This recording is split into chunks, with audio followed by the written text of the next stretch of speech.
자, 이번 기획 취재 시간인데요. 요즘 맞벌이하는 가정이 늘면서 할머니, 할아버지분들께서 손주 기르시느라 참 힘든 가정이 많죠. 그렇습니다. 이렇다 보니까 요즘 중장년층 사이에 떠도는 얘기가 있어요. 요즘 자녀 지원 3종 세트 없으면 부모 대접도 못 받는다. 그래요? 아니 도대체 3종 세트가 뭐죠 했더니 일단 대학 등록금, 결혼 자금, 그다음에 예. 비자발적 황혼 휴가라고 합니다. 예. 자식 다 키워놨더니 이제 손주까지 봐야 되는 실정 이야기 한번 들어보시죠.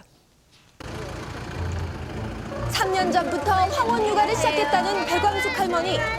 5살, 3살 이렇게 2살 터울의 남매를 키우느라 시간은 매일 바쁘게만 흘러갑니다.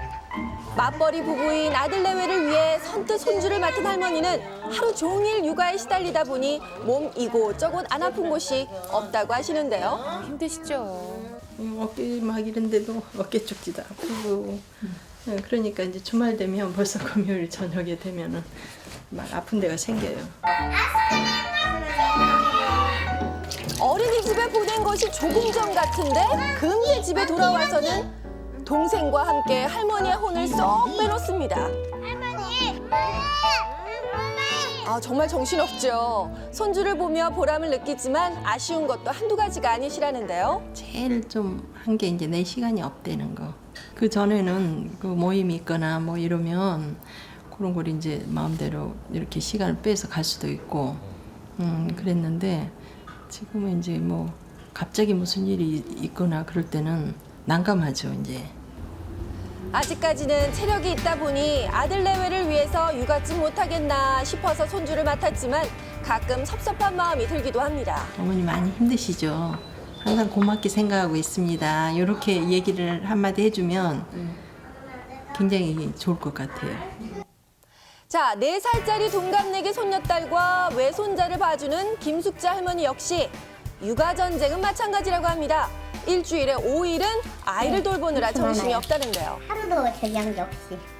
바깥 활동을 좋아해서 수첩에는 일정이 가득하지만 최근 취소하는 일이 다반사입니다. 저기 1시간 전에 나 전화 와가지고 엄마 애기 좀 볼 수 없어 그러면 없단 소리를 못해요. 심지어는 그쪽에서 안전 소리 들어서 가면서까지 내가 캔슬하고 애들을 볼 수밖에 없는, 애들한테는 내가 캔슬하고 해준다는 소리 못하지요. 하지만 이런 노력에도 불구하고 때때로 갈등이 빚어집니다. 김숙자 할머니도 서운하긴 마찬가지인데요. 애들 앞에서 사투리 쓰지 마세요. 또 애들 앞에서 뭐 큰 소리 내지 마세요. 아이고. 어머니 이런 건 왜 이렇게 해놨어요? 애기 옷은 왜 이렇게 안 빨았어요? 애기 옷은 왜 이렇게 애기는 다쳤어요? 막 이렇게 나무래식으로 얘기하면 며느리하고 육아 방식의 차이가 있는 그렇죠. 거죠. 사실 바라만 봐도 너무 좋은 손주들, 선물단지 같은 손주들이지만 막상 육아에 돌입하면 애물단지로 변합니다.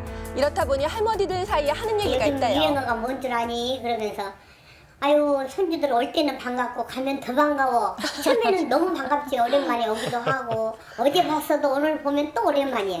반가운데 너무너무 이제 애들한테 지쳐서 그러니까요. 세월 이기는 장사 없다고 반가운 마음은 체력적 한계에 금방 사그라들고 맙니다. 여기 또 손주들은 위험한지 모르고 여기저기 뛰어다니잖아요. 긴장하기 마련입니다. 참 힘든 거는 하룻밤 자고 나거나 어떻게 해야 하면 되지만 이 정신적으로 오는 이 스트레스, 힘든 것은 참 오래가고 힘들더라고요.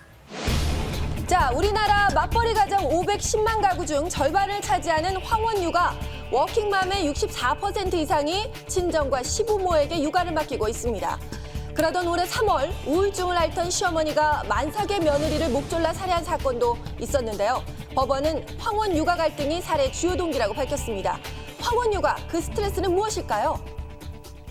늘 어떤 일을 어떻게 하고 있는지를 마치 갑의 입장처럼 감시를 하니까 시어머니 입장에서는 내 몸 다 바치고 내 시간 다 바쳐서 내 정성 다 해가지고 아이들을 돌보지만 그 아이의 진짜 엄마인 며느리의 눈치를 보게 되는 거죠. 우울증에 노출되거나 심지어는 우울 상태가 심각해지면서 때로는 치매로 도달하는 경우도 있죠. 자, 황혼 육아로 스트레스를 받는 것은 육아를 감당하는 어머니들뿐만이 아닙니다. 아이를 맡기는 것이 죄송해 제대로 말도 못하고 있지만 며느리들의 불만 또한 대단한데요. 모든 걸 이제 해주시는 거. 그러니까 밥을 먹어도 애가 스스로 먹게끔 해주셔야 되는데 또 먹여주셔가지고 어린이집에서도 다 혼자씩 밥 먹는데 선생님한테 또 먹여달라고 가만히 있는 거예요. 네, 오냐 하는 할머니로 인해서 큰아이의 TV 중독도 나아질 기미가 보이지 않는다며 정희 씨는 혹시 할머니 손에 자란 아이가 뒤처지지 않을까 고민이라고 합니다. 애기들 같은 경우는 계속 말을 걸어주고 뭐 대화를 많이 하고 이렇게 이제 애기도 이제 말이 많이 늘고 영어도 많이 이제 해주고 느는데 이제 그런 게 조금 좀 부족하니까. 한편 시어머니의 무한 손자 사랑으로 남편과 떨어져 살게 된 김민정 씨도 있습니다. 벌써 2년이란 시간이 흘렀지만 가족 간의 골은 점점 깊어지고 있다는데요. 어떻게 된 건가요? 어머니는 어머니한테는 직업인 거예요, 할머니가. 제가 보면 이제 직업이에요. 니들 나와서 돈 벌어. 대신에 내 힘 내가 봐줄게. 그렇지만 볼 수 없는 입금은 없어. 시어머니가 요구하는 수고비는 계속 올라서 마지막에 그녀가 건넨 수고비는 150만 원가량이라고 합니다.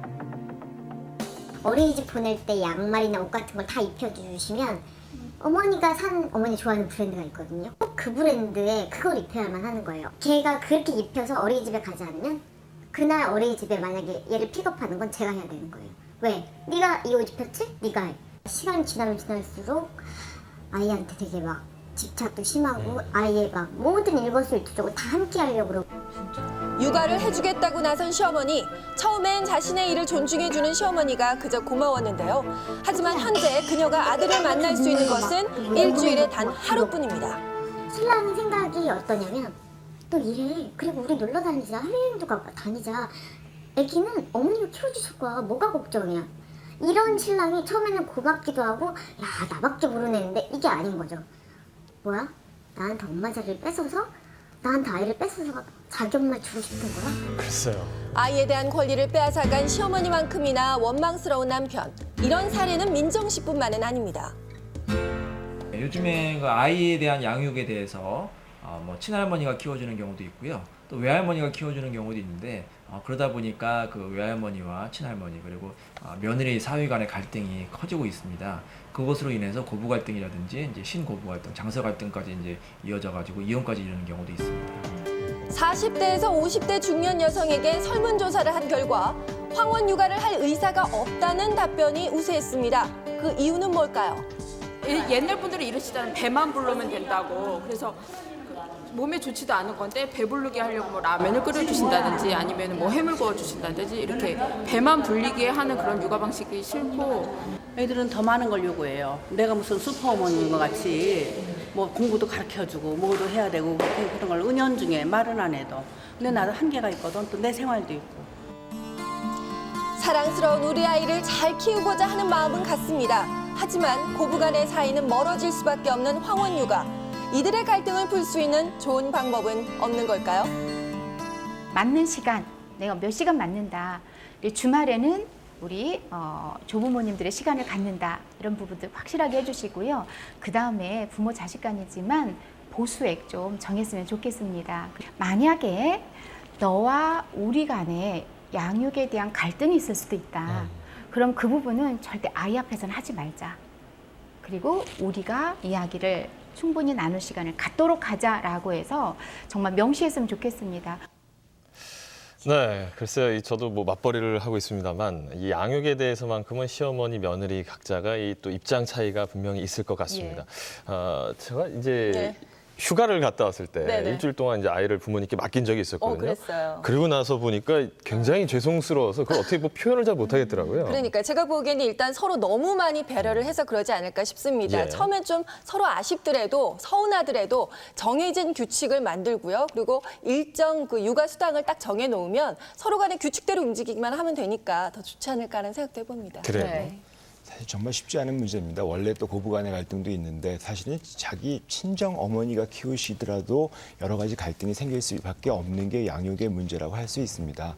사실은 뭐 며느리 입장에서는 쉽게 말씀드리면은 시어머니를 믿지 못하겠으면은 맡기지 마셔야 되는 거고 예. 한번 맡기시게 됐으면 전적으로 믿어야 되는 거고 또 그런 입장에서 정말 고맙다, 감사하다, 죄송하다는 말을 자꾸 해주시면 그거 자체가 상당히 큰 위로가 되실 거고요. 실제로 시어머니나 뭐 어머니 입장에서는 내가 어쩔 수 없이 맡았지만 맡아 있을 때 그런 어떤 내가 체력적으로 한계가 있고 할 수 있는 것이 한계가 있다는 걸 분명히 말씀하셔서 어떤 양육 방식의 조율 같은 걸 좀 하시면 그런 갈등이 좀 줄어들지 않을까 생각합니다. 예. 예.